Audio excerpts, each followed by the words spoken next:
우리 유리야.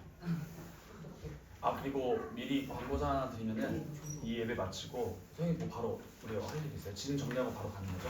네, 가기 전에 첫날에 했었어야 되는데 사진도 찍는데 이 첫째 날에 다 했었어야 되는데 중간에 다른 사람 중요한 사람이 있어가지고 아니 이거 가져와서 교회에서 찍어. 교회 가주면 출발하기 전에 찍긴 했어. 네, 출발에 전에 찍었으니까 네, 어쩔 수 없죠. 이런 것도 다 사역자가 이런 거에 별로 관심 없어서 그래요. 제가 이런 거에 딱히 관심이 없어요. 사진 찍고 이러는 거예요. 그러니까 막 뭔가 이렇게 남겨야 되고 보고해야 되고 이런 거 딱히 제가 관심이 없어서 이렇게 잘 못하는 것 같아요. 이런 게 본질이 아니죠. 맞아요. 본질은 아니에요. 그러니까 그래서 그런지 그냥 해도 되고 안 해도 되고 그냥 그런 마음인 것 같아요. 이게 저의 뭐 부족이긴 한데 진짜 이런 거 관심이 없어. 이거를 뭐 해서 해야 되나 의미 있나 봐요.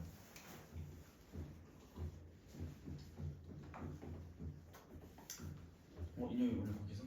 좀만. 좀만 찍다. 좋습니다. 다 오셨죠? 그러면 제가 기도하고 우리 마지막 수련회 말씀 예배 시작하도록 하겠습니다. 제가 기도하겠습니다.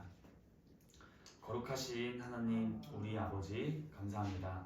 저희가 2박 3일 청년부 겨울 수련회를 마무리합니다. 이제 마무리하며 주님의 말씀으로 시작하고 주님의 말씀으로 마무리하려고 하오니 이 시간도 주님께서 함께 하셔서 이 시간 주님께 드리는 찬송과 주님께서 전해주시는 이 말씀을 잘 듣고 우리의 수련회가 주님의 말씀 안에서 잘 마무리될 수 있도록 허락하여 주시옵소서. 이 시간도 함께하여 주실 것을 믿사오며 예수님의 이름으로 기도합니다. 우리 오늘은 시편 찬송집의 맨 뒤에 있는 신약 찬송을 하려고 합니다. 325페이지입니다.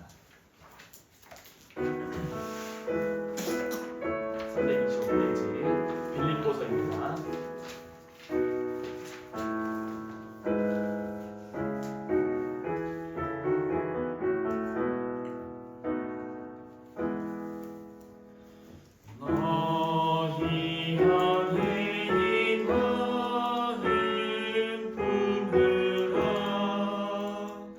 예수 그리스도의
하나님께서 오늘 우리 청년부 겨울 수련의 마지막으로 주신 말씀은 잠언 27장입니다.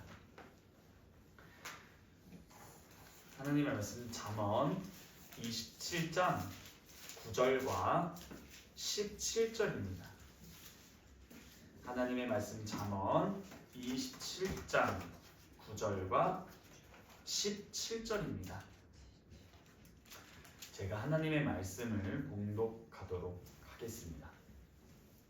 기름과 향이 사람의 마음을 즐겁게 하나니 친구의 충성된 권고가 이와 같이 아름다우니라.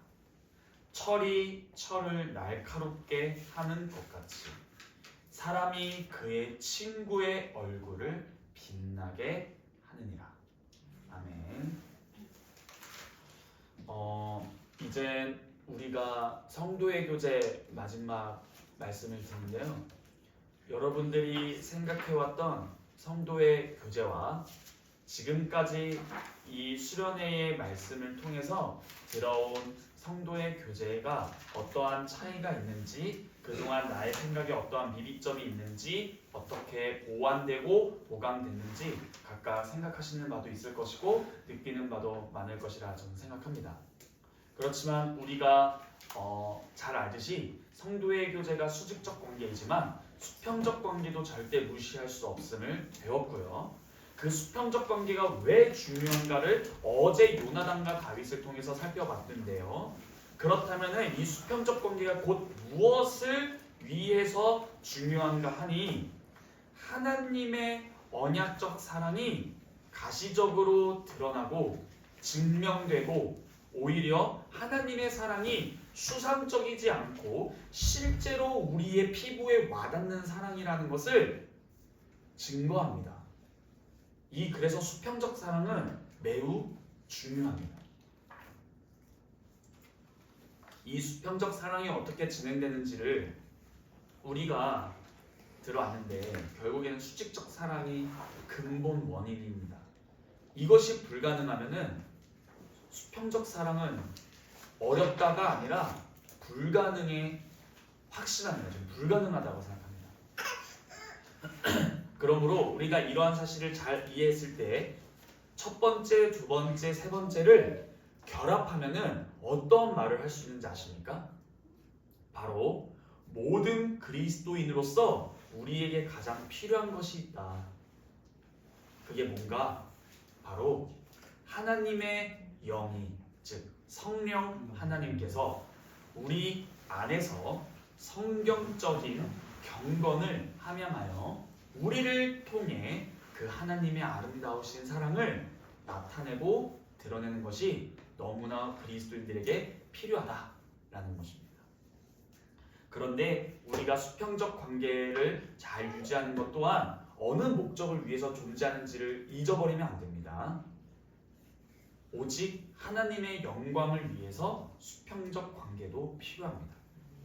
모든 것이 다 우리 주 예수 그리스도와 그의 아버지 하나님과 그 다음 성령 하나님의 영광만이 우리의 모든 일의 목적이 되고 목표가 됩니다. 그러므로 우리는 수직적, 수평적 모든 것을 다 하나님을 바라보면서 진행해 나아가야 됩니다. 그런데 여러분, 오늘날 우리는 이 수평적 관계에 대한 회의적인 시대에 많이 살고 있는 건 확실한 것 같습니다. 다른 말로 해볼까요? 오늘날 여러분들은 우정이라는 말을 많이 들어봤나요? 우정? 많이 들어보셨어요? 네. 어떻게 서영쌤에는 우정이 깊은 친구들이 많이 있어요? 네. 많이 있어요? 오, 너무 축복된 거죠.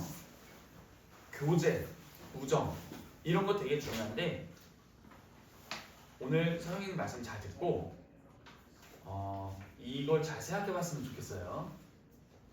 친구는 절대 함부로 사귀는 거 아닙니다. 이거 오늘날 이런 가르침이 많이 안 들렸어요. 저한테는. 친구는 절대 아무나 함부로 사귀면 안 된다라고 성경이 말해요. 우리가 이 수평적 관계에 대해서 마지막으로 집중하면서 마무리하려고 합니다. 오늘날 우리가 수평적 관계, 교제, 다른 말로 하면 이 우정 관계라고도 표현할 수 있을 것 같아요. 이 우정 관계에 대해서 성경적인 우정 관계에 대한 사상으로 무장하지 아니하면 우리가 하는, 즉 기독교인들이 교회에서 하건 사회에서 하건 가정에서 하건 희한하게도 세상적인 관점과 별로 다르지 않다라는 것을 느끼게 됩니다. 교회 안에서도 교제를 하는데 우정을 다루는데 딱히 그 세상이 요구하는 윤리, 도덕적 기준 그 이상의 하나님 나라적인 우정을 보기가 많이 어려운 것도 같습니다. 21세기 문화는 극도의 바쁨을 강조해요. 바빠야 돼요. 그리고 다 바빠요. 이제는 핑계가 바빠요. 그렇죠? 핑계라고 함부로 말할 수는 없지만 정말 바빠요. 일반적으로 바쁘기 때문에 내가 무엇인가를 누군가에게 베풀기보다는 받기를 되게 당연하게 여기는 것으로 발전하는 것 같아요. 내가 너무 바쁘니까 라는 말을 깔고 그 말은 다른 말로 하면은 나의 모든 시간과 정력을 들여서 누군가에게 무엇인가 베풀기 어렵다라는 거예요. 아닌가요? 내가 너무 바쁘면은 그렇게 된다라는 거예요. 그래서 우리가 신앙 고백서를 받듯이 성도의 교제는요 의무예요. 다른 말로 하면 뭔지 아세요? 뭐가 의무다. 그럼 반대말이 뭘까요? 의무가 아니다라고 말할 수 있지만 오늘날 많은 성도들이나 많은 사람들이 자신의 의무를 생각하기보다는 권리를 주장을 많이 합니다. 실제로 교회에서 이렇게 내가 무엇인가를 받아야 해. 이런 주장을 좀 많이 하는 것 같아요. 그런데 오히려 그런 분들께 묻고 싶은 거예요. 도대체 당신은 당신의 성도됨의 의무를 행하면서 말하는 건가? 아닌 거라는 거예요. 실제로 교회 안에서 그리고 실제로 향동교회 안에서도 이런 말이 들립니다. 무슨 말이 들리냐? 우리 교회는 성도의 교제가 좀 부족한 것 같아. 이런 말들이에요. 우리 교회가 어떤 점으로 좀 유명하죠? 어떤 점일까요?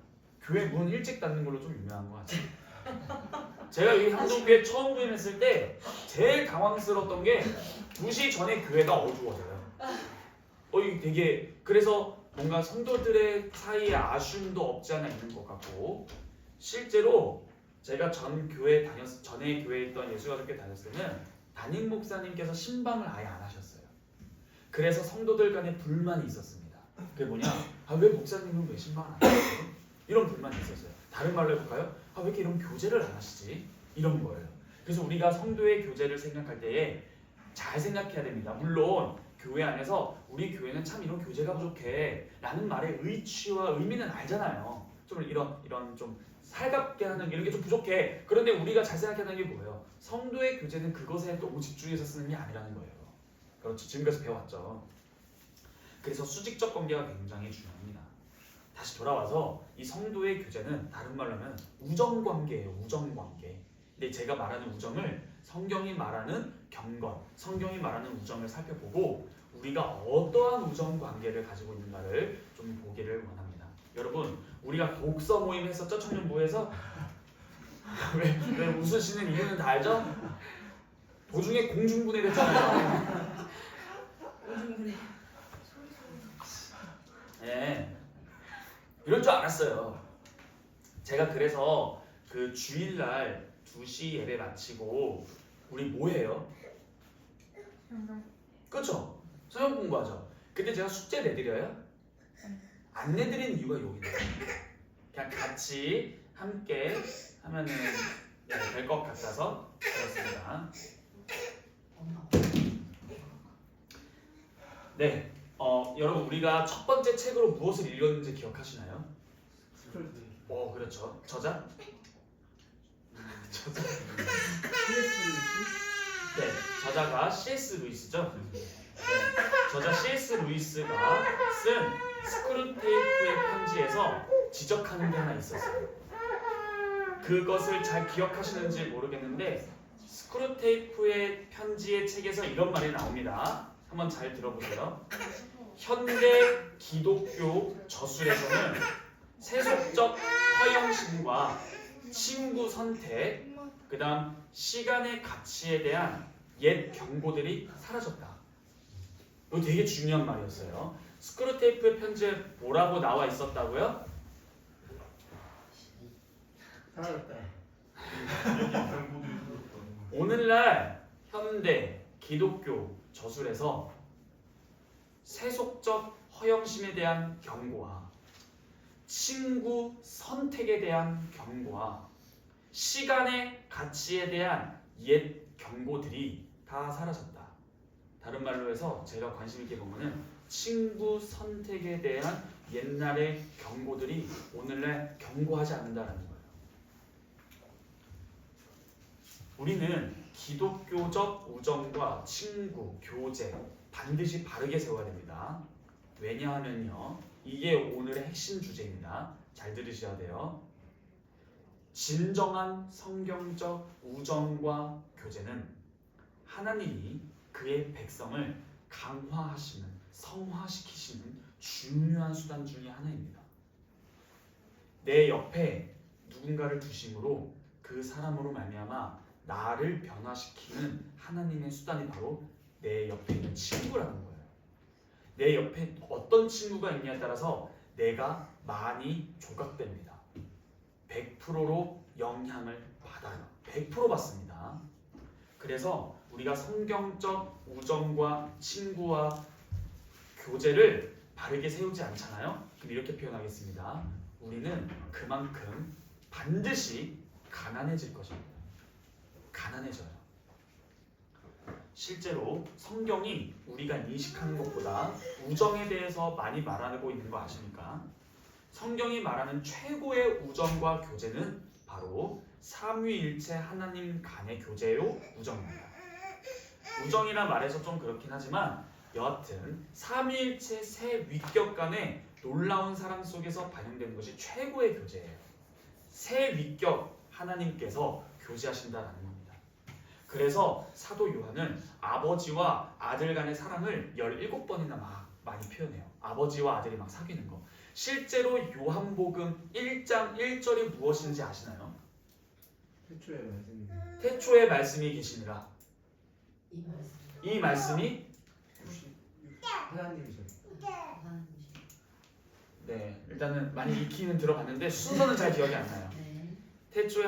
태초에 말씀이 계시니라. 이 말씀이 하나님과 함께 계셨어요. 그렇죠. 하나님과 뭐 했다? 함께 계셨다. 이거를 이렇게 생각하면 안 돼요. 지금 우리가 여기 함께 있죠.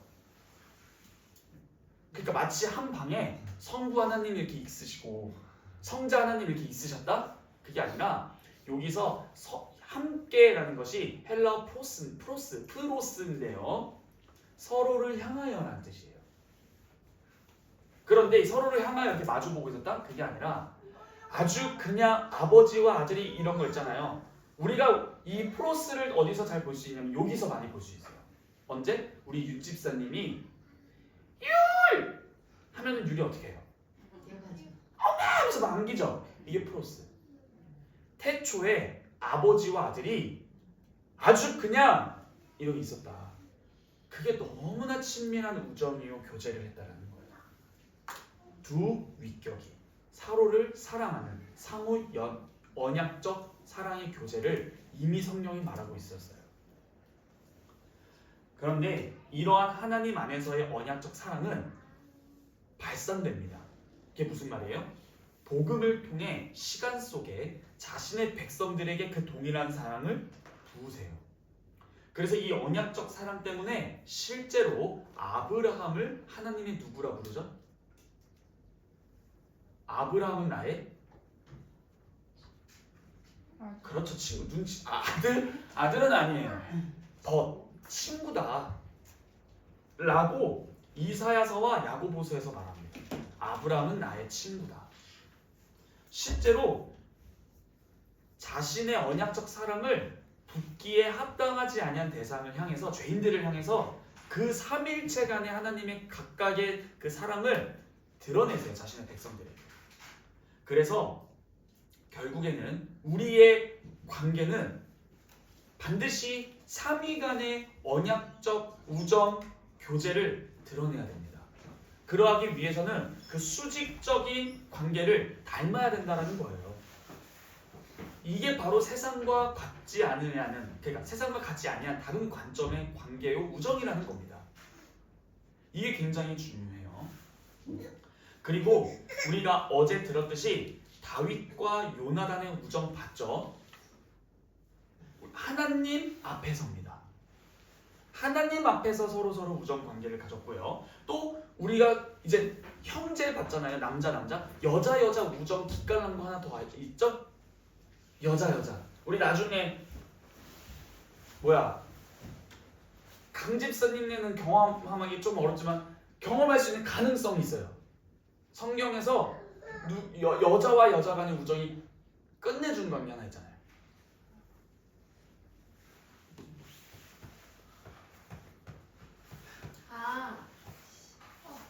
근데 이름이 생각이 룻과 나오나. 그렇죠. 그래서 제가 어렵겠다. 며느리가 없어요. 아니 셋째 한번. 아들로 출발. 그래서 이게 우리가 흔히 말하는 세상적 시월드 그런 게 없어요. 이게 뭐예요? 나오미와 이 룻의 관계는 엄청납니다. 왜요? 그 두의 우정이 뛰어난 건 다들 아시죠? 근데 그때 어떤 뛰어남인 줄 아세요? 그 며느리가 뭐라고 고백해요? 어머니의 하나님인데. 그렇죠. 신앙 고백을 하는 거예요. 우리의 우정은요, 신앙 안에서만 이루어진다. 이거를 반드시 기억하셔야 돼요. 내 옆에 친구 많을 수 있어요. 불신자 친구들도 많을 수 있어요. 그런데 죄송하지만 그 안에서 언약적 사랑의 교제는 어렵다라는 것을 제가 일일이 논리적으로 말하지 않아도 대화의 한계가 있음을 느낄 것이고, 여러분들도 그들과 깊은 신앙적 교제가 안 된다라는 것을 성경이 말하지 않아도 삶으로 경험을 할 것이에요. 그런데 하물며 친구도 그런데 한 가정을 이루는 남편과 아내가 신앙이 있냐 없냐라고 한다면은 애초에 사도 바울의 말을 무시해버린 거예요. 어떻게 그리스도와 벨리알이 하나가 되며 그리스도의 성전과 우상의 제단이 하나가 되겠느냐. 그래서 믿지 아니하는 자와 멍에를 매지 말라라고 하는 거예요. 안 되거든. 대화가 안 된다는 게 아니에요. 서로 한 번도 안 싸우고 잘 살 수 있어요. 그래서 나 친구 우정관계 좋은데 그런 말 하지 말라는 거예요. 하나님의 우정을 닮은 신앙적 교제가 굉장히 중요하다는 거예요. 진짜로. 그래서 어제 봤던 남남 관계의 다윗과 요나단을 봤다면, 또한 성경에서 여여의 시어머니와 며느리의 관계도 있다. 근데 이 둘의 공통점은 뭐예요? 다 하나님 앞에서입니다. 그렇지 않습니까? 실제로 잠언 전체는요, 어떻게 친구를 만나고 친구는 무엇인지의 정의가 너무 많아요. 다 읽을 수가 없어요. 제가 여기 써놓은 것만 해도 20가지가 넘어서 그거를 다 읽을 수가 없습니다. 여하튼 잠언 전체에 걸쳐서 친구를 사귀고 어떻게 유지해야 되는지에 대한 조언들이 굉장히 많아요. 잠언은 몇 장으로 구성되어 있죠? 11이죠. 그래서 하루에 한 장씩 읽으면 한 달 읽는다 이런 거 있잖아요. 한번 읽어보세요. 친구에 대한 조언이 얼마나 많은지. 그래서 내가 어떠한 행동을 해야 될지를 솔로몬의 잠언이라 라고 하면서 알려줍니다. 그런데 여러분, 성경에서 이 우정관계를 표현하는 데는 두 가지 중심 개념이 있어요. 첫째는 우정은 상호 사랑과 영혼의 결합이다. 상호 사랑과 영혼의 결합이 우정입니다. 첫 번째 중심 개념이요. 그럼 이게 뭐냐? 친구는 자신의 가장 내밀한 생각과 감정의 동반자다.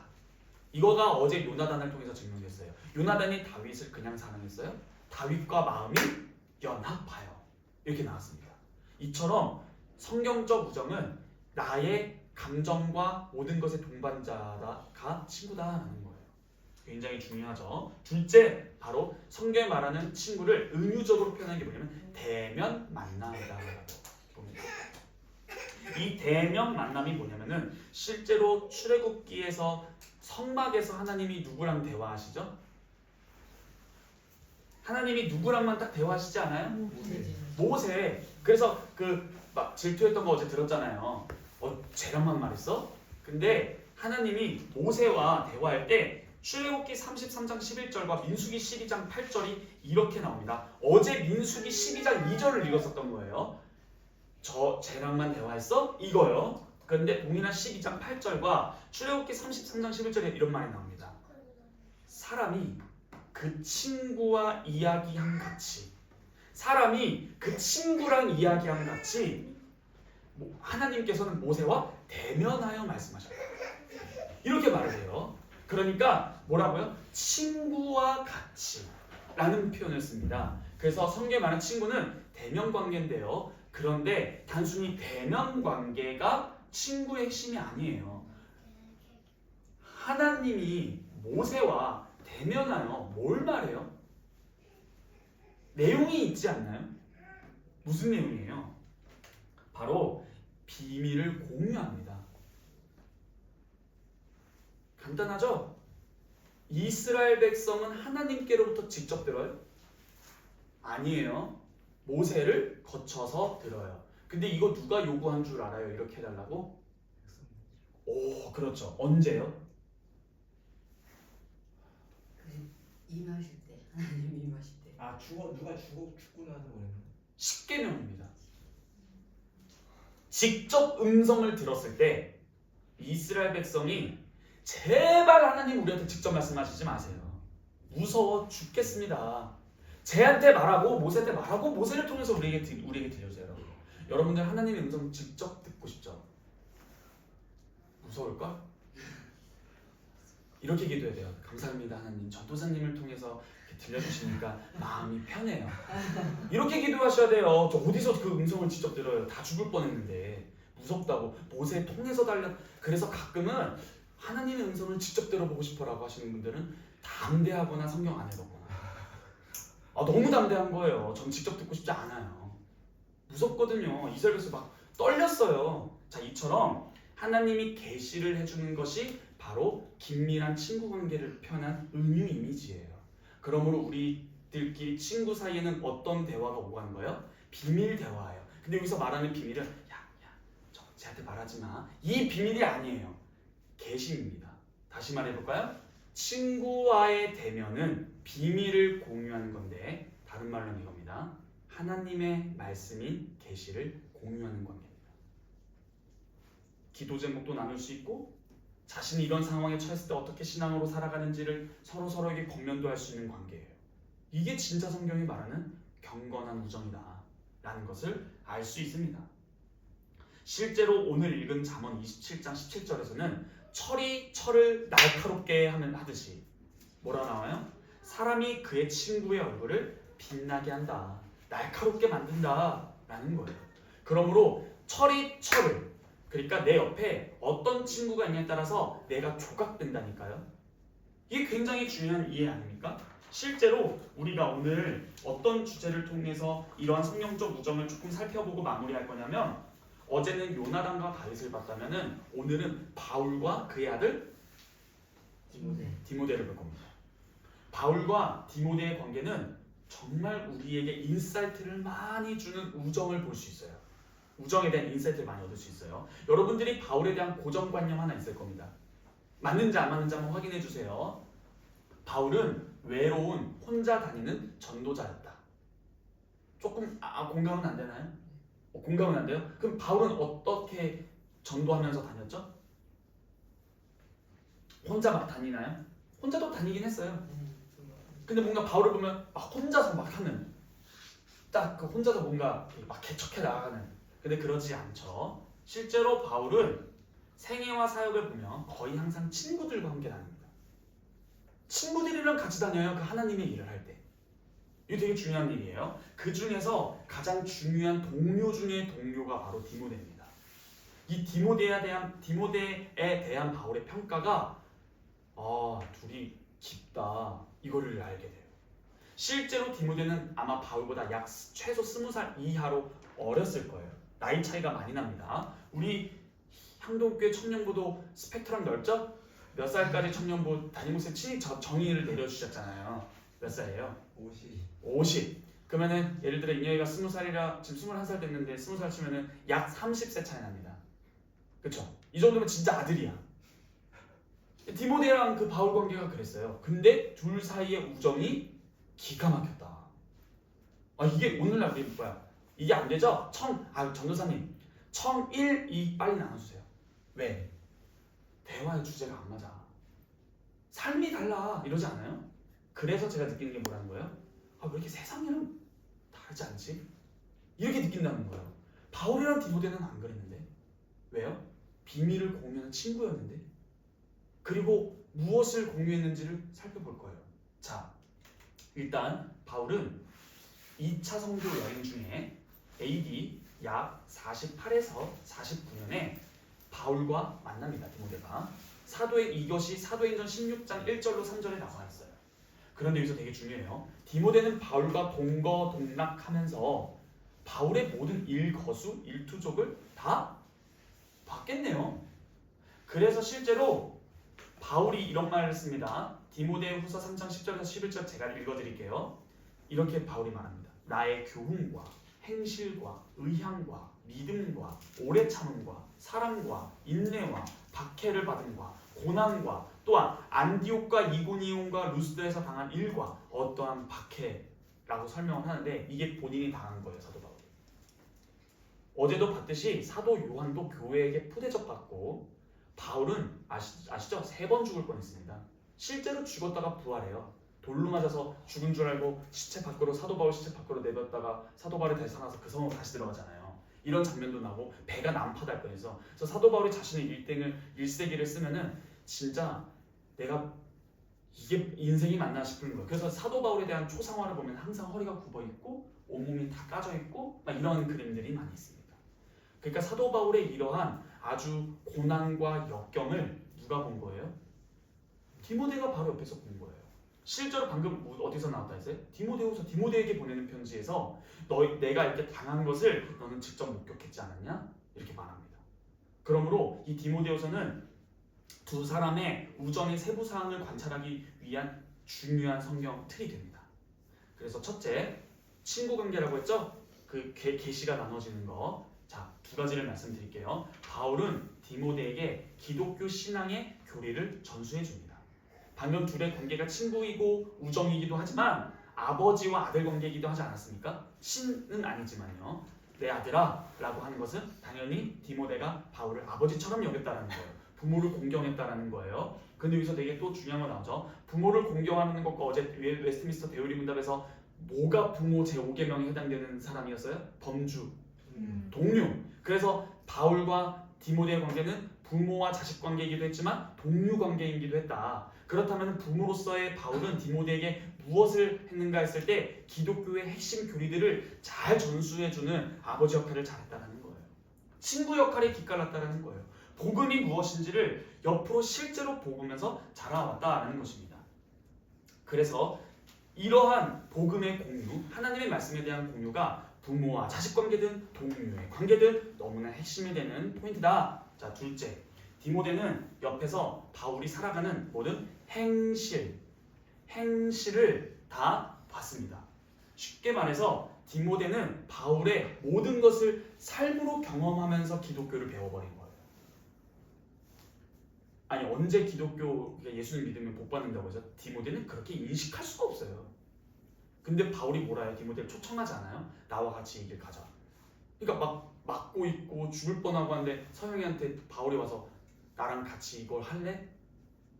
이거 어려운 거예요. 근데 디모데는 그거를 기꺼이 했고 따라갑니다. 이게 어제 핵심 주제였던 시기심을 잘 한번 생각해 보세요. 디모데는 다른 말로 하면요, 서영이 이렇게 말할 수 있다. 방금 내가 바울이 그렇게 말했을 때 서영이는 하고 싶은 꿈도 있고 해보고 싶은 것도 너무 많잖아요. 예를 들어 인형이처럼 바르셀로나도 가고 싶잖아. 그런데 말 그대로 디모데는 어린 나이인데도 불구하고 자신이 가질 수 있는 어떤 개인적인 야망이나 어떤 나의 꿈과 희망을 기꺼이 포기하고 바울의 아들 역할을 자처하면서 그의 선교 활동을 돕고 사도 자신이 바로 드러나는, 자신이 드러나지 않는 이러한 행동을 옆에서 너무나 잘한 사람이 디모데입니다.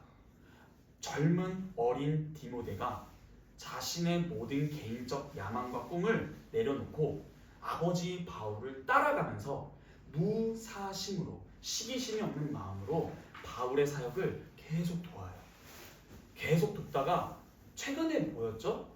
저는 집에 TV가 없어서 안 보는데 어느 날 어머니 방에 TV가 있어서 머리 말리면서 보는데 윤종신이랑 박수홍이 나오는데 또 어떤 한 동생이 있었어요. 3명이 나오는데 그 동생이 이제 그 두 박수홍과 윤종신 형한테 이제 우리 헤어집시다 막 이런 말 해가지고 형들은 기가 찬다. 네가 어떻게 우리한테 그럴 수 있냐라고 하는데 그 동생의 말이 딱 그거였어요. 나는 형들의 그늘 아래에 가려져서 내 꿈도 한 번도 못 펼쳤고 나는 형들이 하라는 거 다 했고 결국엔 나의 인생이 없었습니다. 딱 그렇게 말하는 거예요. 디모데가 그랬습니다. 자기 인생이 없어요. 속된 말로 이렇게 말할게요. 사도 바울의 시다발이었다는 거예요. 단 한 번도 불평불만을 안 해요. 디모데가 자신의 인생을 그렇게 소비되기를 기꺼이 원했다. 어떻게 그랬을까? 바로 하나님과의 언약적 사랑이라는 것을 우리가 이미 들었습니다. 그래서 디모데가 어떻게 변화될까요? 방금 철이 철을 날카롭게 하듯이 사람이 그의 친구의 얼굴을 빛나게 한다라는 말을 잘 기억해 보세요. 바울이 중심이면 옆에 디모데가 있지만 이 중심 위치를 바꿔보세요. 디모데의 친구는 바울입니다. 그럼 바울이 자신의 얼굴을 빛나게 하는 존재가 되는 거예요. 친구니까요. 자, 그래서 실제로 디모데의 영혼에 바울의 영혼이 반영되기 시작합니다. 아까 뭐라 했죠? 성경이 말하는 우정은 영혼의 결합이다 라고 말했어요. 그래서 디모데가 바울화됩니다. 부러워요. 저는 요즘 제가 학교를 다니면서 공부를 하면서 느끼는 게 있어요. 여러분, 최고의 공부는 뭘 것 같으세요? 저도 책 많이 읽어봤고 여러 강의도 막 다니고 했는데 제가 보기에 최고의 교육 방법은 모방이고 그냥 경험입니다. 제 경험은 그랬어요. 다시 말해볼까요? 백날 첫날 예배에 참석해도 참된 하나님의 교제를 경험하고 그러한 관계를 가지고 있는 훌륭한 지도자들 뒤에 서서 배우는 게 책 100권, 1000권, 10,000권 읽는 것보다 제일 좋아요. 그래서 저는 살아갈수록 느끼는 게 있어요. 이미 많이 살아온 집사님들, 많이는 아니겠죠. 저보다 신앙의 선배요, 인생의 선배인 분들은 공감하지 않을까요? 내 옆에 누가 있냐가 정말 중요하다. 그리고 내 옆에 말씀에 굳게 서 있는 사람을 나에게 보내준 게 너무 복이에요. 정말입니다. 저는 그거를 저를 가르쳐 주신 스승 목사님을 통해 많이 배웠었어요. 저희 스승 목사님, 제가 이렇게 된 것도 저도 원래 여러분들보다 신앙 더 안 좋았었어요. 아무것도 몰랐어요. 성경이 뭐야. 전 옛날에 마태복음 읽다 깜짝 놀랐어요. 다 읽었다 휴 하고 넘겨서 마가복음인데 똑같은 내용 나와서 성경은 가짜 아니야? 한번 참자. 누가복음도 똑같은 내용이었어요. 아니 뭐야 성경 이거. 그래서 포기했어요. 읽기도. 이게 뭐지? 이해가 안 됐었습니다. 그 정도였었어요. 저는. 그런데 하나님 앞에서 경건하게 살고 바르게 사는 목사님을 밑에서 2년 동안 배웠었어요. 근데 그게 그때 책을 많이 읽은 것도 아닌데 계속 보면서 따라하고 진짜 어느 정도 목사님께서 기도하시면 옆에 앉아서 나도 숨 모으고 기도하는구나. 여러분 이거 어디서 많이 발현돼요? 옆에 사람을 이 존재가 모방하는 거. 바로 그렇죠. 부모와 자녀 관계예요. 따라해요. 그래서 뭐라 말씀드렸어요? 부모의 역할이 왜 중요해요? 아담과 하와가 죄와 부패로 말미암아 타락했을 때 그 영향이 어디로 가요? 가인과 아벨이라는 형제관계가요. 가족관계란 말이에요.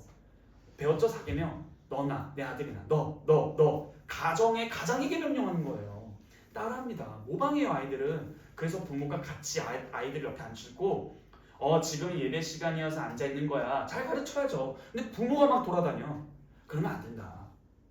그래서 아들로서의 디모데는 아버지 바울을 너무나 많이 보고 따라했어요. 그래서 바울의 영혼이 디모데의 영혼을 화합니다. 연합이 돼요. 너무나 좋은 영향을 미쳤다는 겁니다. 그래서 내 옆에 어떤 친구 두냐 굉장히 중요합니다. 진짜예요. 그래서 우리 예배할 때도 청년들끼리 같이 앉는 것도 좋은 것 같아요. 서로 같이 야 예배하자 이런 말은 하지 않아도 뭔가 결속이 있잖아요. 얘 옆에서 나랑 같은 동역자인 이 친구가 나랑 같이 예배한다. 이게 기쁨 아닙니까? 하나님 우리 둘이 함께 축복해 주세요. 이런 속으로 민망하잖아요. 예를 들어 가은이가 인혁이를 위해서 기도해요? 민망하자. 근데 속으로 하잖아요. 속으로 하잖아요. 그래 이런 것도 되게 중요해요. 내 옆에 친구가 누가 있는지. 그래서 실제로 이 디모데는 바울화 된다라는 거예요. 이게 되게 부럽습니다. 이거는 다른 말로 하면 뭔 줄 아세요? 사도 바울이 이런 말 했던 거 기억하십니까? 나를 닮아라. 이거 너무 과감한 발언 아니에요? 대부분 우리는 누구를 닮아야 돼요? 하나님을 그리스도를 닮아라 이렇게 되는데 사도 바울은 나를 닮으래. 제가 여러분들 앞에서 여러분들 저 좀 닮으세요라고 하면은 내가 널 아는데 무슨 전사를 너도 네 그때 예배 받았잖아. 내가 늘 닮으라고? 이런 말 할 거잖아요. 근데 사도 바울이 과감하게 나를 닮으라 여기 말을 해요. 이건 되게 중요한 말이에요. 사도를 닮는 거예요. 근데 디모데가 사도가 된다는 것이 복 아닙니까? 인생을 살아갈 때 디모데후서에서 디모데한테 편지 보낼 때 뭐래요? 나는 믿음을 지켰으니 나의 달려갈 길을 다 달려가노라. 나뿐만이 아니라 나는 의의 멸류관에 준비됐다. 그 월계수관 그걸 든 거잖아요. 그래서 그게 실제로 이런 말은 좀 번외지만 그 월계수관 나를 위해 준비된 의의 멸류관 그 멸류관이 스테파노스예요. 이게 뭐냐면은 사도 바울이 유일하게 천국 가서 보고 싶은 사람이 누굴까 생각했을 때 제 생각이 스테반입니다. 이게 어근이 똑같아요. 스테반입니다. 그래서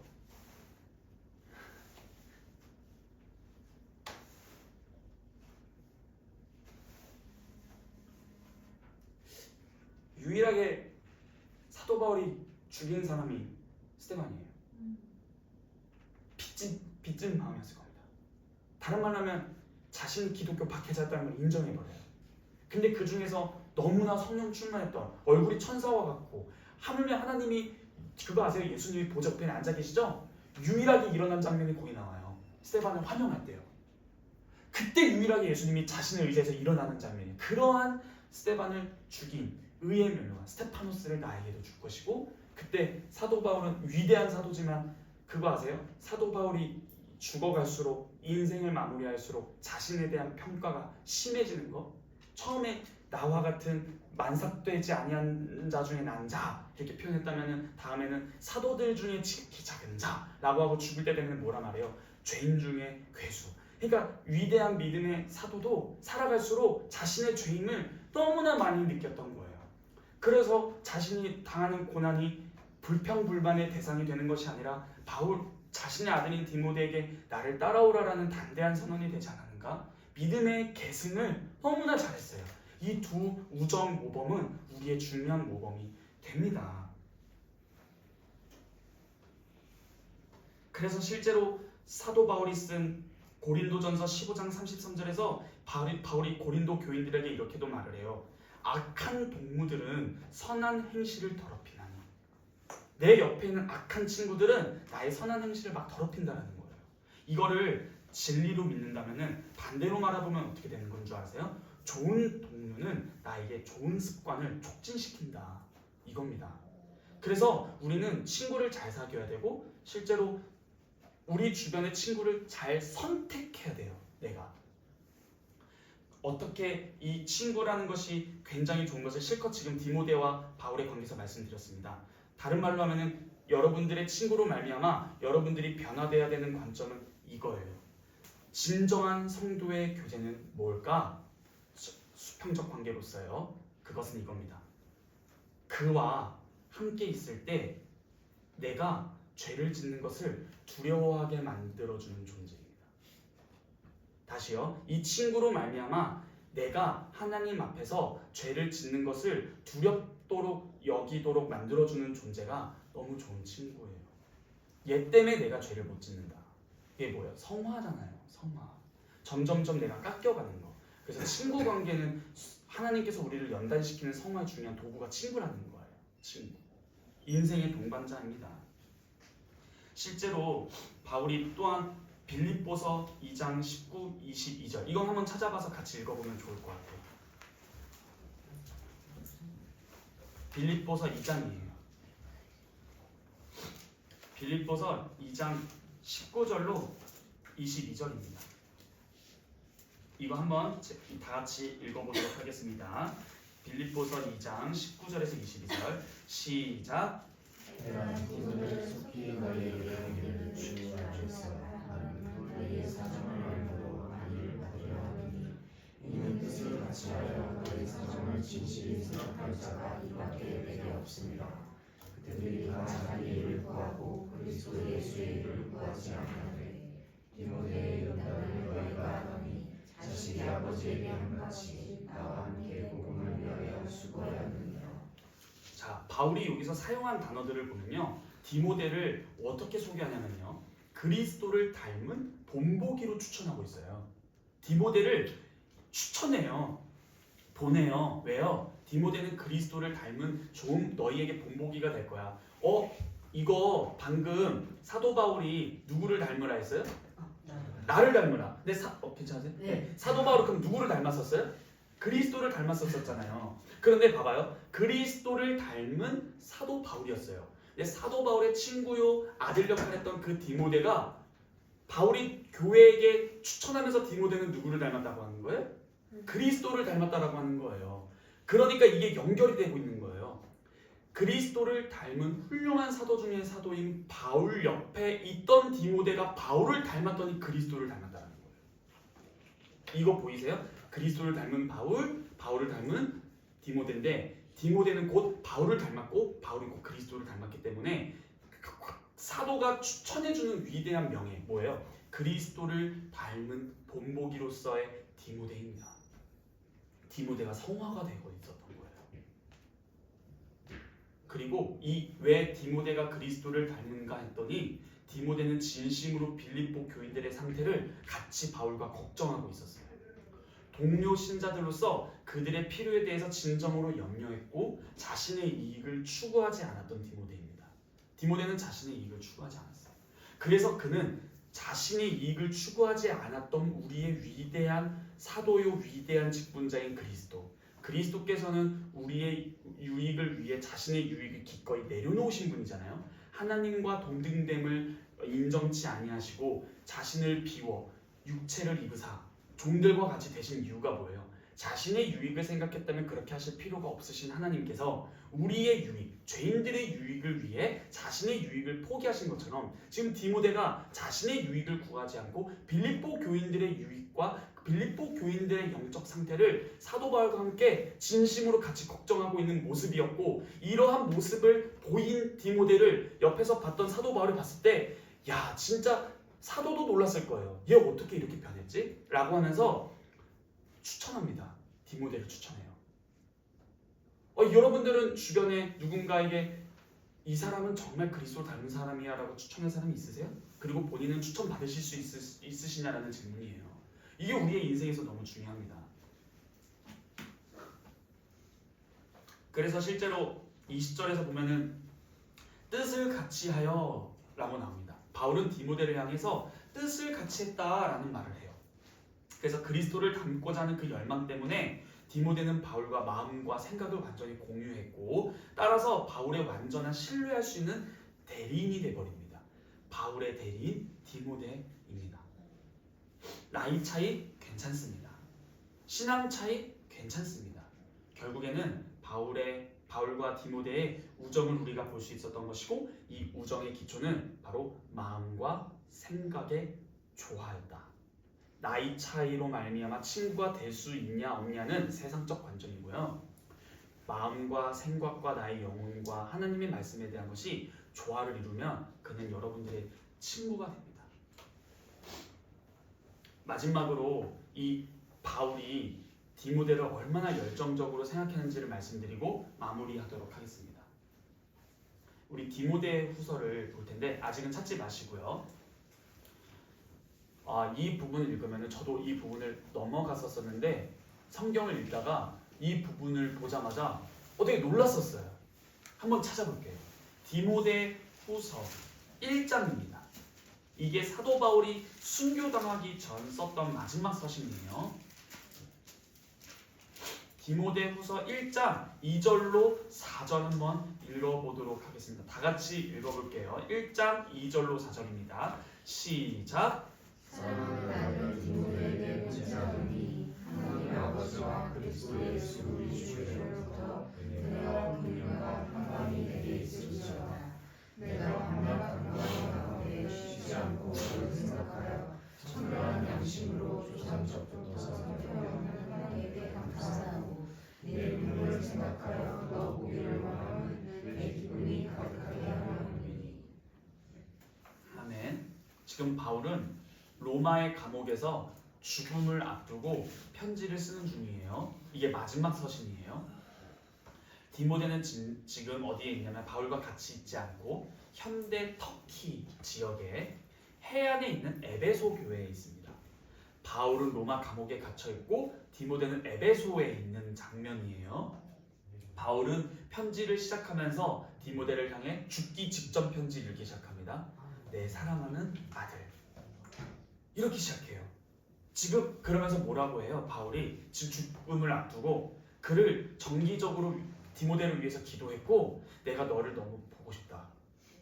내가 너가 너무 보고 싶다라고 말을 해요. 편지를 쓰면서. 죽음을 앞두고 인지한 거예요. 다른 사람을 위해 편지 안 했어요. 디모데 내 사랑하는 아들 나 너 너무 보고 싶다. 이렇게 씁니다.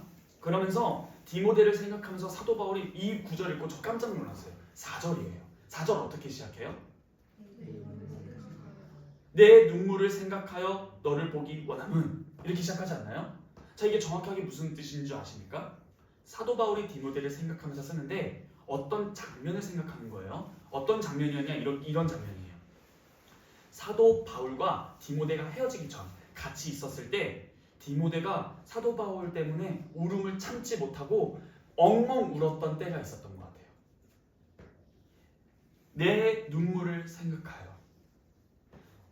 디모데가 사도 바울과 함께 있었을 때 울음을 참지 못하고 빵 터뜨리면서 바울 아버지를 붙잡고 친구 붙잡고 막 울었었던 때 이 일은 아마도 바울이 체포되었을 때였을 겁니다.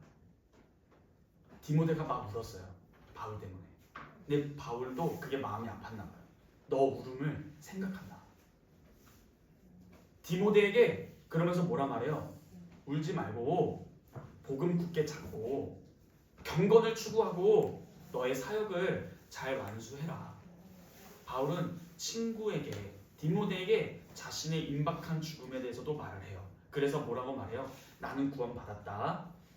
의로우신 재판장이신 주 앞에 나는 바른 관계에 서 있어. 이 죽음의 전망을 확신하면서 이게 말하는 거예요.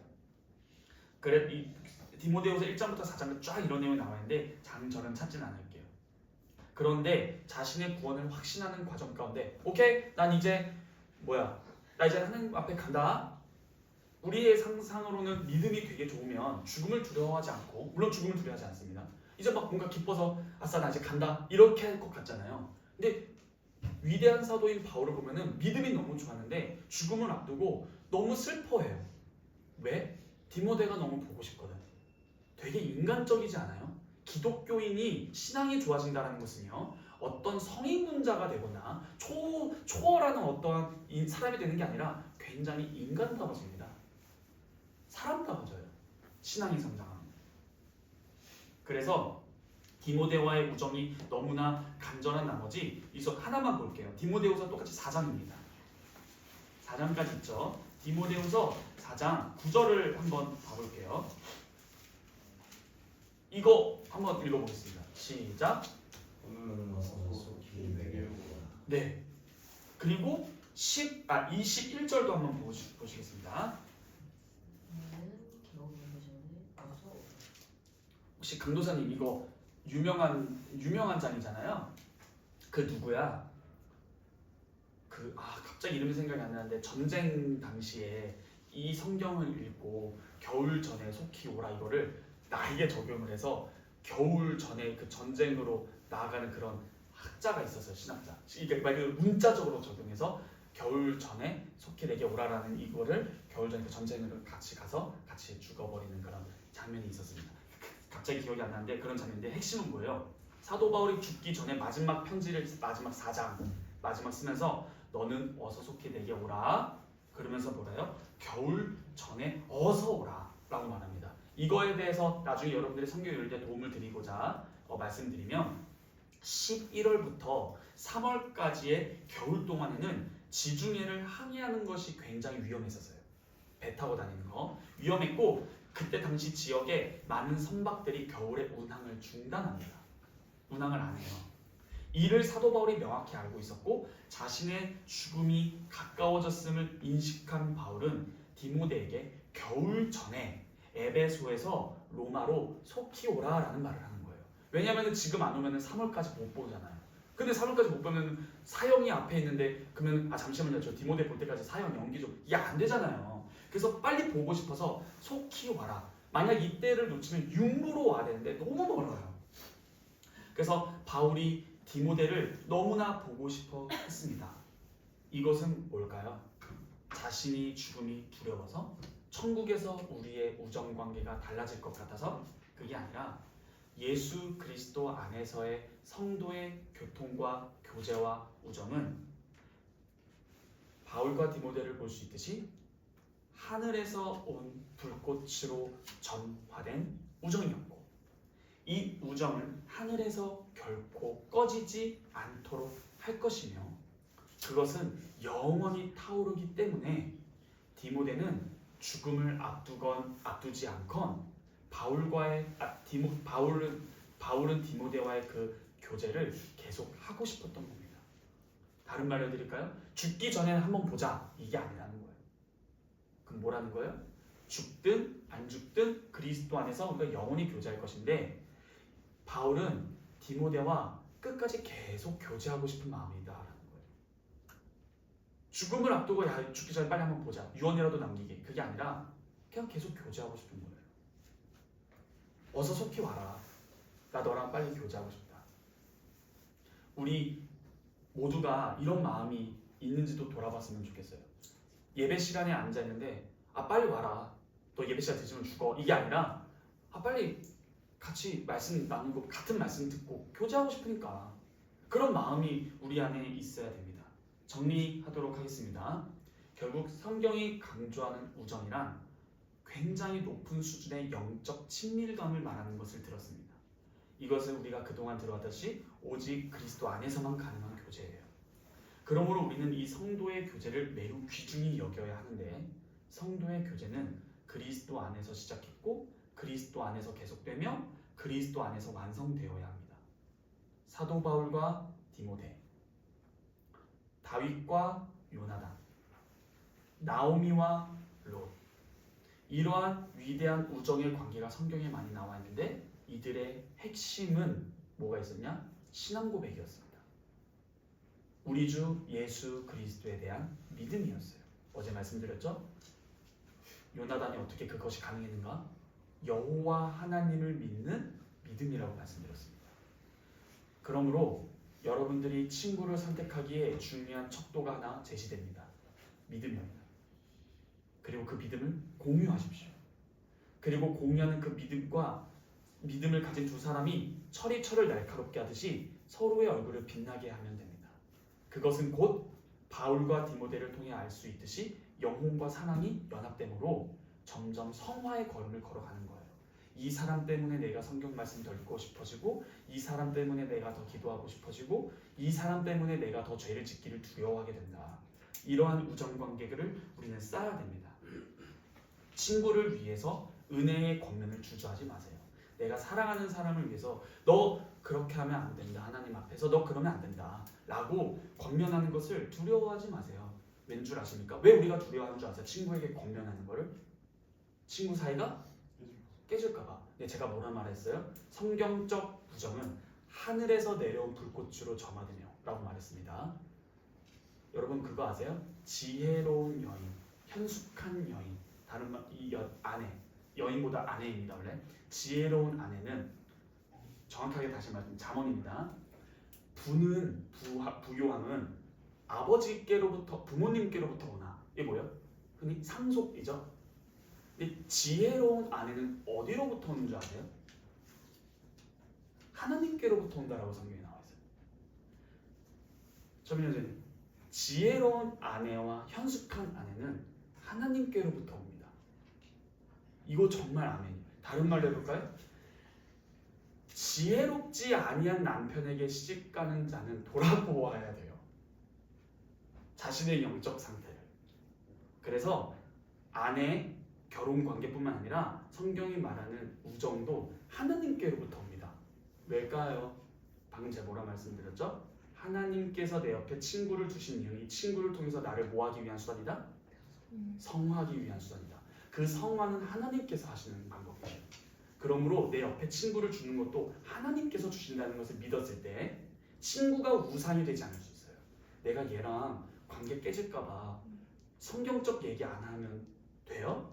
안 되는 거예요. 두려워하지 마세요. 은혜의 권면을 하시라는 거예요. 야, 누구누구야. 내가 너 지금 보니까 너 지금 제정신 아닌 것 같아. 너 그렇게 예배하면 돼? 너 그렇게 너 기도해? 이런 권면. 이게 굉장히 중요합니다. 그래서 교회 역사 속에서 우리 믿음의 훌륭한 선배들, 예를 들어 한 명만 말하고 마칠게요. 칼빈은 진짜 절친 친구가 있었거든요. 편지했을 때 편지 내용이 발굴이 됐어요. 무슨 내용이 있는 줄 아세요? 야, 너 지금 설교 너무 길어. 이런 편지가 발견이 돼요. 근데 설교가 길면 안 돼요? 그게 칼빈의 의도가 아니었어요. 성도들이 단순히 길다고 해서 좋아하는, 길면 다 은혜로운 말씀은 아니다. 그러니까 좀 줄여라, 이런 말이 발견이 돼요. 그 말을 칼빈도 목회자고 신학자인데 동료는 다 목회자고 신학자였겠죠. 기분 나빠요, 안 나빠요? 자기 설교 지적하는 거. 근데 그런 거를 가감 없이 해요. 왜? 너무나 깊어. 서로를 너무 잘 알아. 그리고 그게 진짜 철이 철을 날카롭게 하듯이 내 마음을 이렇게 다듬어줘요. 여러분들 그런 관계 되길 바랍니다. 이것이 바로 수직적 성도의 교제 안에서 이루어지는 수평적 성도의 실천적 적용이에요. 권면하시면 돼요. 근데 권면하기 전에 나를 먼저 잘 돌아보시고 영혼의 결합, 성화의 수단, 하나님께로부터 오는 것 등등등을 잘 생각하시면은 내 옆에 친구를 바라볼 수 있는 표준이라는 크라이테리아는 기준이 잘 세워질 겁니다. 기도하겠습니다. 거룩하신 하나님 아버지 감사합니다. 저희를 하나님의 자녀답게 빚어 가시는 수단으로서 옆에 우정의 관계를 나누는 친구를 주심을 배웠습니다. 실제로 성경 인물들 너무나 뛰어난 우정이 남녀 간에, 남남 간에, 여여 간에 너무나 많이 있습니다. 그런데 이들의 어마어마한 우정을 가만히 살펴보니 그 가운데는 각각 수직적 관계, 성도의 교제, 다른 말로 여호와 하나님을 믿는 믿음이 있는 사람들끼리 만났던 것이었습니다. 그러므로 하나님께서 주신 이 동역자, 친구, 동료를 우리가 어떻게 바라봐야 하는지를 우리가 이제 알게 됩니다. 신앙을 같이 나누고 같이 구원의 기쁨을 나누며 서로를 위해서 기도해 줄 수 있고 서로의 고백과 간증을 나누고 서로에게 도전을 주며 만약 또 친구가 곁길로 갔을 때에 정말 훈계하고 권면하며 너를 위해서 내가 기도하는데 너가 이렇게 하면 안 된다라고 말할 수 있는 그 관계가 너무 중요합니다. 그러나 우리는 많이 두려워합니다. 이 친구와의 관계가 깨질까봐, 내가 유별나게 보일까봐 하나님의 위대한 진리의 말씀을 전하는 것을 두려워합니다. 친구가 두려워하는 게 아니라 하나님이 두려워해야 하는데 하나님보다 친구가 더 두려워하는 저희들의 모습이 있었지 않았습니까? 주님, 이러한 저희의 모습을 하감하사 용서하시고 정말 성경이 말하는 수직적, 수평적 성도의 교제가 저희 삶 가운데 풍성하기를 원합니다. 이 모든 말씀 살아서 역사하시는 우리 주 예수 그리스도의 이름으로 감사하며 기도하옵나이다. 아멘. 우리 두 번째 날은 못했는데 제가 원래는 기도하다가 까먹었는데 우리 주님께서 가르쳐 주신 기도로 기도하고 마지막 시간이니까 같이 5분 정도 기도했으면 좋겠어요. 일단 주기도문으로 예배를 마치고 각자 기도하는 시간 조금 가지도록 하겠습니다. 같이 주님께서 가르쳐 주신 기도로 모든 순서 마무리합니다. 하늘에 계신 우리 아버지여, 이름이 거룩히 여김을 받으시오며 나라의 임하시오며 뜻이 하늘에서 이루어진 것 같이 땅에서도 이루어지이다. 오늘날 우리에게 일용할 양식을 주옵시고 우리가 우리에게 죄 지은 자를 사하여 준 것 같이 우리 죄를 사하여 주옵시고 우리를 시험에 들게 하지 마옵시고 다만 악에서 구하옵소서. 그의 나라와 권세와 영광이 아버지께 영원히 있사옵나이다. 아멘.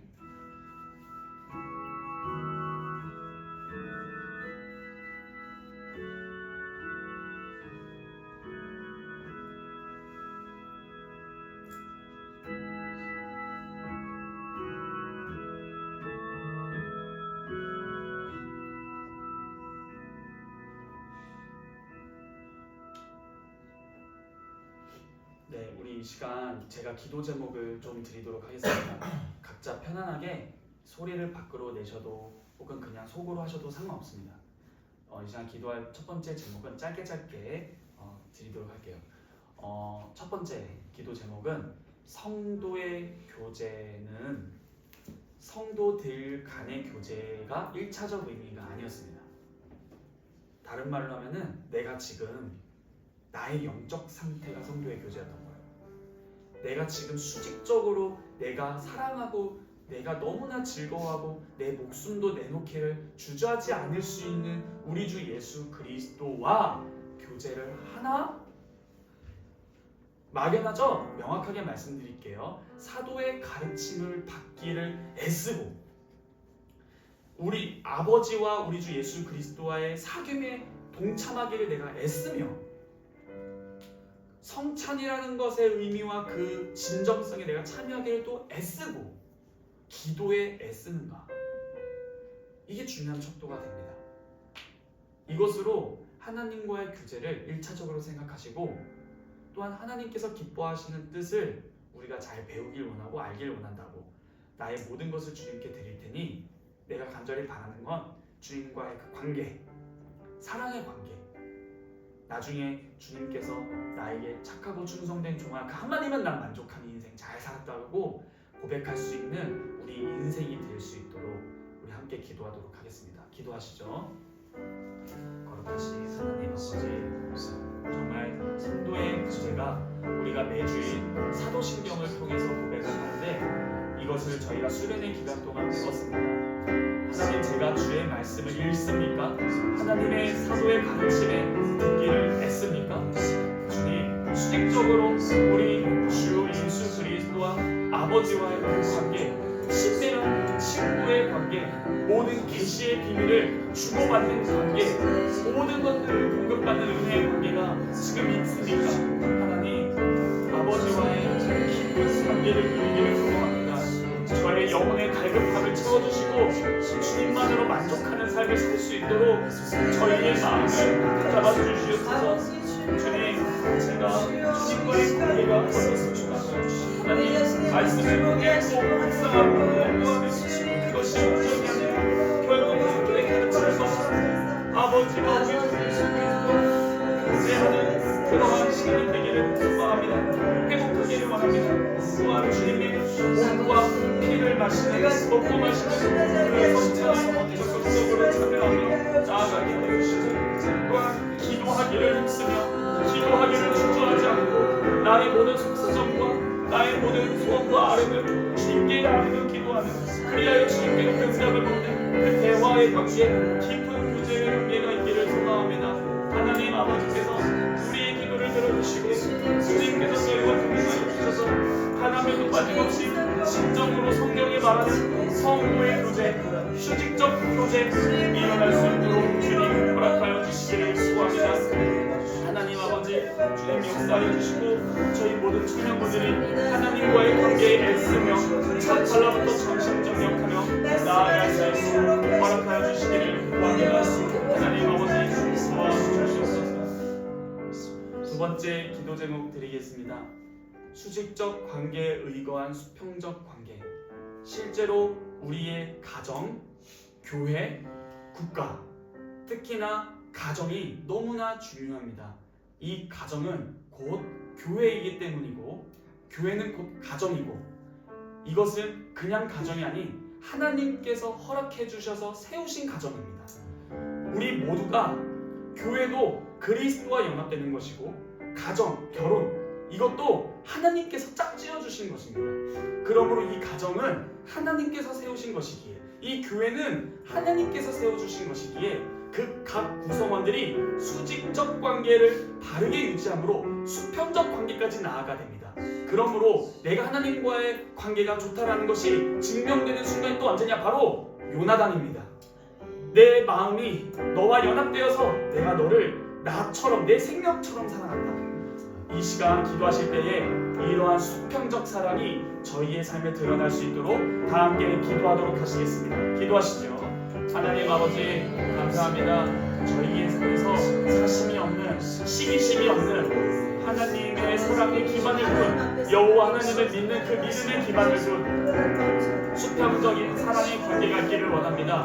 롯과 나오미처럼 요나단과 다윗처럼 바울과 디모데처럼 분명히 그것이 이 땅에서 가능합니다. 그것의 기반이 되는 것은 하나님을 향한 믿음과 형제를 향한 사랑이 주님 그렇습니다. 결국에는 주님 앞에 순종할 수 있는 저희 모두가 되기를 소원합니다. 더욱더 주님의 말씀을 주시고 주의 말씀을 읽고 주 앞에 기도하며 날마다 주님과의 관계를 생각하기를 원합니다. 더 높고 추악하고 죄스러운 것들 악한 것들을 끊게 하여 주시옵소서. 더럽고 추악한 중독성 것들을 주가 주님께서 보시기에 살인적이고 음란하며 죄 많고 정말 가능하고 모든 것을 도둑질하고 이웃을 탐내고 시기심이 가득한 이런 모든 주님께서 혐오하시는 죄들이 저희에게 없어지기를 소원합니다. 하나님 아버지 우리를 베풀어 주시옵소서. 세 번째 기도 제목 드리겠습니다. 예수님께서 말씀하신 것이 이제야 공감이 되기 시작하는 것 같고 조금씩 알아가는 것 같습니다. 예수님께서 말씀하십니다.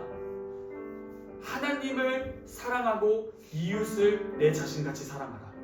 이것이 바로 율법이요 선지자들의 강령입니다. 이것이 바로 하나님 나라의 백성 생활입니다. 이것이 증명이 안 된다면 우리가 도대체 무엇으로 하나님을 믿는다라고 자신 있게 말할 수 있으며 내가 하나님의 자녀라고 자신 있게 말할 수 있는지 모르겠습니다. 저는 모르겠습니다. 그러므로 우리 이 시간 기도하실 때 주님, 하나님 사랑, 이웃 사랑, 수직적 관계와 수평적 관계가 놀랍게도 성도의 교제였다라는 사실이었습니다.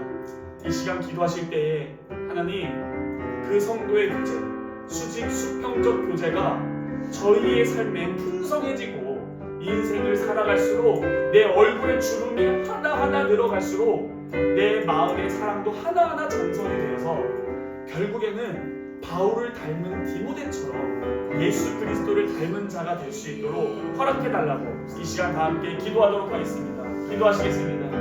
하나님 아버지, 성도의 교제는 결국 예수님께서 말씀하신 것이었습니다.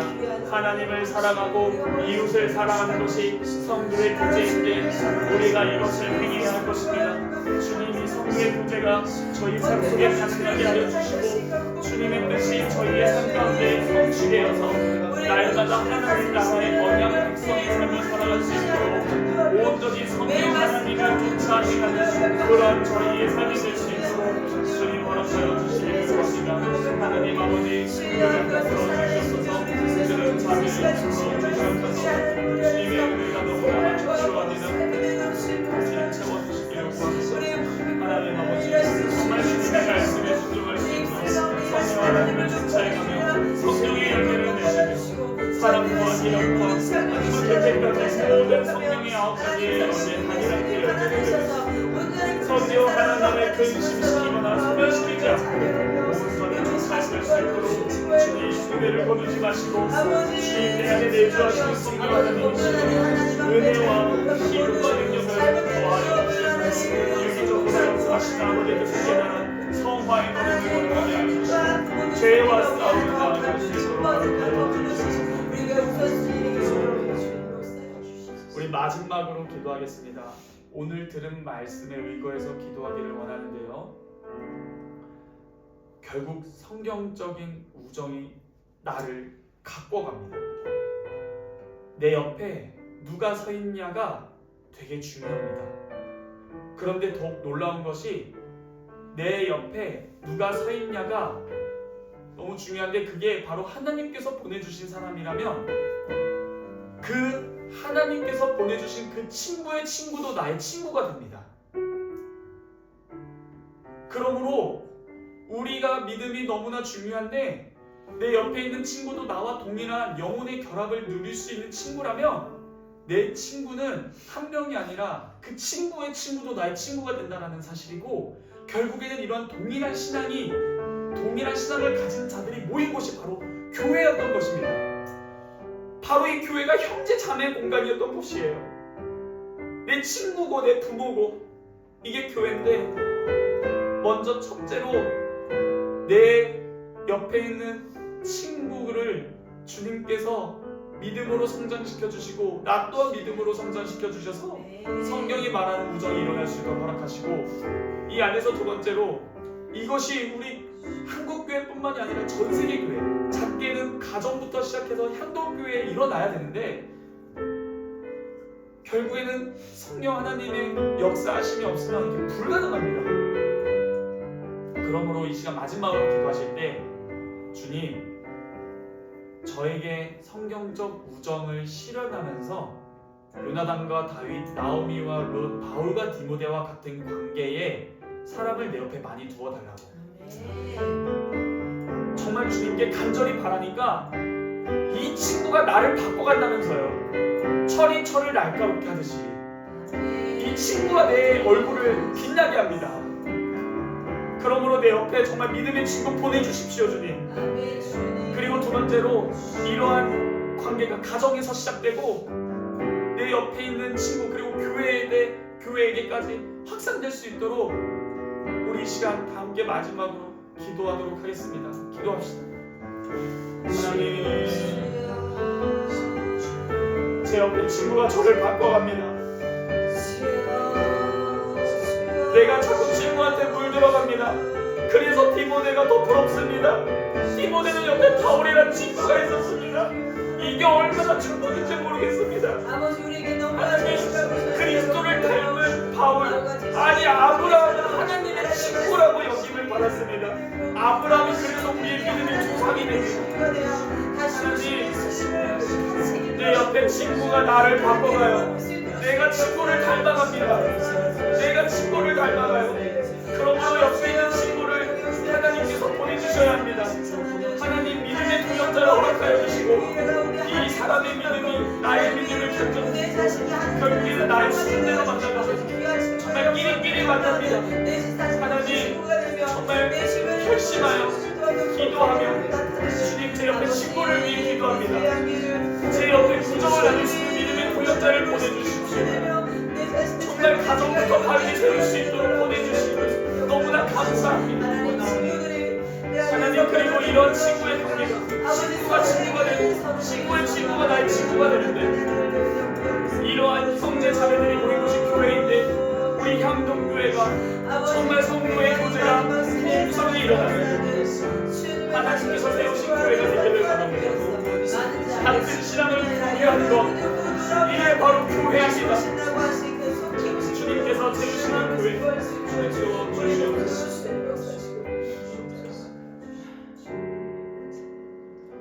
하나님 아버지, 감사합니다. 친구는 쉽지 않습니다. 내가 친구를 선택하는 것도 맞지만 사람을 만나는 것이 다 하나님의 섭리인데, 내 옆에 믿음의 동역자 보내주시고 정말 같은 신앙을 공유하면서 같이 그 하나님으로 즐거워하는 그 대화가 많이 열렸으면 좋겠습니다. 단지 주일날 그 짧은 1시간, 2시간 말씀 듣고 저희의 삶을 지탱하기는 너무 어렵습니다. 매 순간 월요일부터 토요일까지의 삶이 너무 중요한데, 그때 나의 진정한 믿음의 동역자, 친구가 하나 있는 것이 얼마나 복된지 모르겠습니다. 결국 디모데는 바울이 만들어 갔습니다. 이처럼 내 옆에 친구가 나를 만들어 갑니다. 내 옆에 있는 가족, 내 옆에 있는 친구, 동역자 너무 중요합니다. 결국 신앙은 개인주의가 아니라는 것이었습니다. 결국에는 우리는 세상이 말하는 개인주의라는 것이 비성경적이라는 것을 압니다. 결국 하나님께서 나를 가꾸어 가시는 방법이 친구를 통해서라는 것을 생각했을 때 단지 나이가 갖는 것이 아니라 같은 하나님의 말씀을 나눌 수 있는 자가 나의 친구가 됩니다. 그러므로 주님 훌륭한 믿음의 친구를 보내주셔서 그 자를 통해서 내가 더욱더 그리스도를 닮아갈 수 있도록 주님 허락하여 주시옵소서. 또한 이러한 믿음의 동역자가 가정에서부터 출발하여 교회에 이르기까지 또한 이 사회에서 우리가 어떠한 이웃이 되어야 하는지를 이제 감이 잡히고 알 것 같습니다. 결국 우리의 신앙, 즉 여호와 하나님을 믿는 믿음이 일대야만이 때와 장소를 가리지 않고 나타나는 시기심을 이길 수 있었고 결국 그것이 실현되는 많은 관계가 성경 안에 있었다는 사실이며 그래서 우리가 성경을 읽는 것이 너무 즐겁습니다.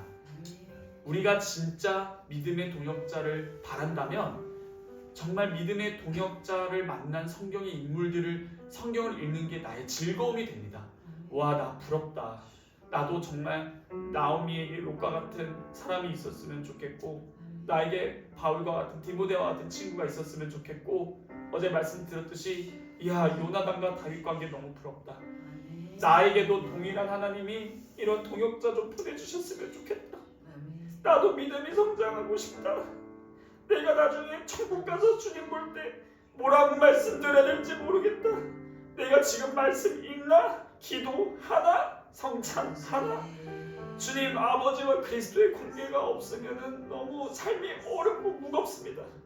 자칫 그냥 습관에 찌들어서 주일날 교회에 출석하는 종교인이 될까봐 무섭고 더 무서운 것은 이젠 종교인이 돼버려서 종교인이 된 줄도 모르는 그러한 종교인이 돼버린 그러한 상태가 제일 무서우니 저희의 돌과 같은 마음을 부숴주시고 저희 안에 있는 성령께서 저희의 마음을 만져주셔서 주님 저희의 손을 잡고 일어나라 라고 하셨을 때 같이 믿음으로 반응해서 나의 여호와 하나님이시여 내가 주를 두고 맹세하오니 주님을 사랑합니다 라는 고백이 나오고 내 옆에 있는 친구도 그 동일한 고백을 하면서 손잡고 기도하고 이와 같이 나랑 하나님 섬기는 게 너무 좋다. 그러한 고백이 일어나면 가정이 회복되고 자녀가 회복되고 결국에는 하나님 나라가 회복되는 그래서 정말 인생을 살아가는 게 하루하루가 즐겁고 오늘은 또 하나님이 어떤 은혜 주실까 기대가 되고 내일은 또 하나님이 어떻게 날 인도하시지 기대가 되는 그러나 그것이 단순히 세상이 기준적으로 물질적 풍요가 아니라 사도 바울의 디모데를 초청한 것처럼 내가 고난받고 죽을 뻔했지만 예수 그리스도를 위한 그 복음이 너무나 기쁘니 너 나랑 같이 할래 라는 그 음성이 우리 마음에도 들려서 하나님께서 세워주시는 친구 하나님께서 세워주시는 가정 하나님께서 세워주시는 교회 주님 생각해보면 다 은혜였습니다. 제가 살아가는 게 도대체 무엇입니까? 도대체 이 세상에서 만족이 안 됩니다.